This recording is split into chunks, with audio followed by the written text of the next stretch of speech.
Assalamualaikum warahmatullahi wabarakatuh. Baiklah, pada hari ini saya akan membentangkan berkenaan dengan tajuk Undang-Undang Jenayah Rasuah menurut Akta SPRM 2019 berdasarkan prinsip siasah. Baiklah, kita terus dengan pengertian. Apa itu rasuah?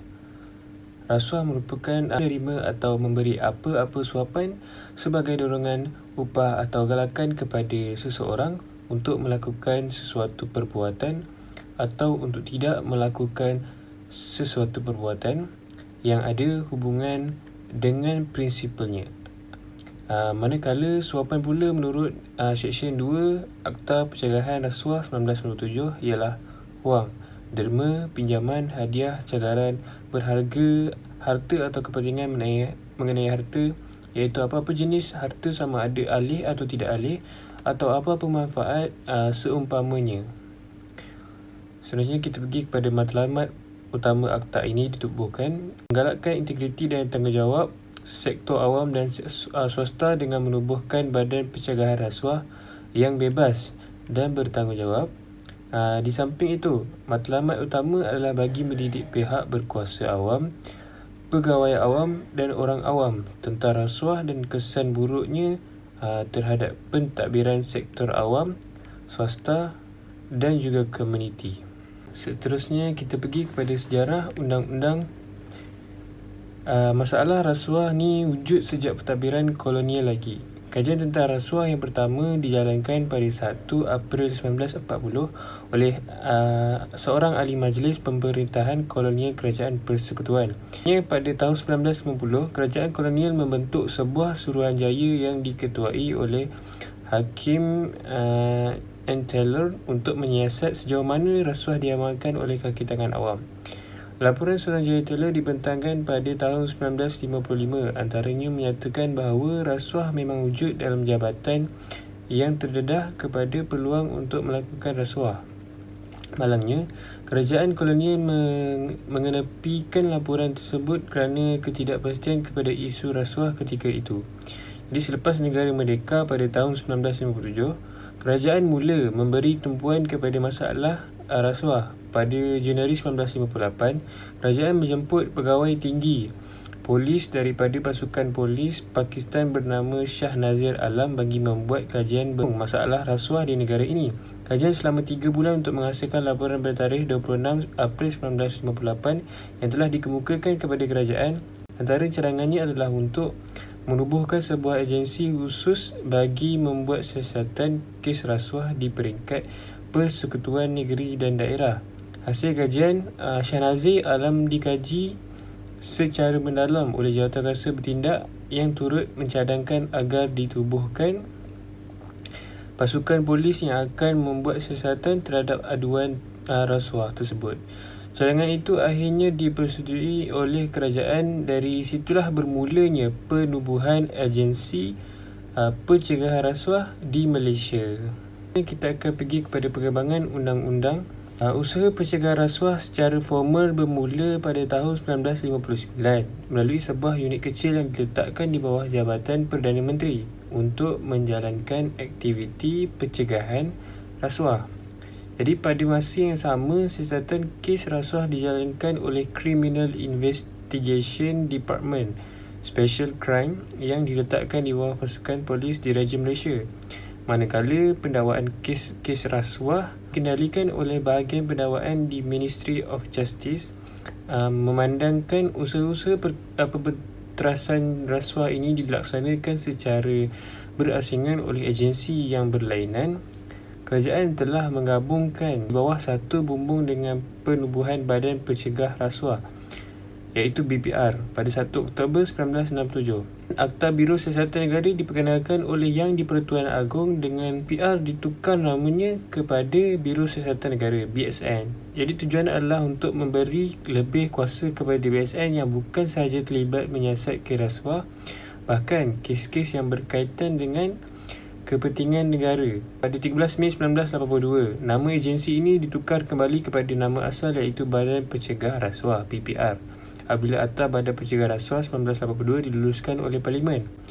Pertukaran ini adalah bertujuan untuk mencerminkan dengan lebih tepat peranan badan itu sebagai sebuah institusi yang dipertanggungjawabkan khusus untuk mencegah jenayah rasuah. Jadi seterusnya, pada tahun 2008 Parlimen bersetuju agar Suruhanjaya Pencegahan Rasuah Malaysia, iaitu SPRM, ditubuhkan bagi meningkatkan keberkesanan dan kecekapan agensi itu. Ia juga untuk memperbaiki persepsi masyarakat terhadap kebebasan dan ketulusan SPRM dalam pelaksanaan fungsi-fungsinya. SPRM mula beroperasi pada 1 Januari 2009 dan majlis pelancarannya diadakan pada 24 Februari 2009. Penubuhan Suruhanjaya Pencegahan Rasuah, iaitu SPRM, bukan sekadar perubahan nama daripada Badan Pencegahan Rasuah. Terdapat banyak penambahbaikan daripada segi struktur dan operasinya. Perbezaan utama adalah kewujudan 5 badan bebas yang memantau perjalanan operasi SPRM secara keseluruhannya. Selain itu, Akta SPRM 2019 ini turut memperuntukkan kuasa-kuasa tambahan dalam siasatan dan pendakwaan kepada SPRM bagi melaksanakan tugas dan tanggungjawab dengan lebih berkesan. Kepada hukuman yang ditetapkan oleh pemerintah adalah berdasarkan Seksyen 24 Akta Suruhanjaya Pencegahan Rasuah Malaysia 2009. Baiklah, contoh kes pendakwaan jenayah rasuah dan hukumannya. Pada 19 Februari 2010, seorang pegawai SPRM berpangkat penolong penguasa dituduh di mahkamah Seksyen Khas Rasuah Shah Alam atas 3 pertuduhan bawah Seksyen 16A, kurungan A dan kurungan B dan 17A Akta Suruhanjaya Pencegahan Rasuah Malaysia 2009. Beliau didakwa meminta, menyetujui, terima dan memperoleh bagi dirinya suapan wang tunai sebanyak RM455,000 daripada seorang lelaki yang sedang disiasat SPRM. Rasuah itu bertujuan agar pegawai SPRM itu tidak meneruskan siasatan ke atas lelaki berkenaan kerana disyaki terlibat memberi rasuah kepada pegawai Jabatan Pendaftaran Negara dan Jabatan Imigresen Malaysia. Pada tarikh 6 Julai 2012, Mahkamah telah menjatuhkan hukuman 39 tahun penjara serentak 13 tahun dan denda RM2,275,000 atau 118 bulan penjara sekiranya denda gagal dibayar. Setelah mendapati pihak pembelaan gagal menimbulkan keraguan ke atas kes pendakwaan ini. Jadi kes ini membuktikan SPRM sentiasa bersikap telus dan profesional dalam menyiasat kes-kes rasuah yang dilaporkan walau melibatkan pegawai sendiri. Siasatan SPRM tetap dijalankan secara menyeluruh berdasarkan peruntukan undang-undang. Kemudian prinsip siasah yang dijadikan dasar kepada undang-undang jenayah rasuah ini.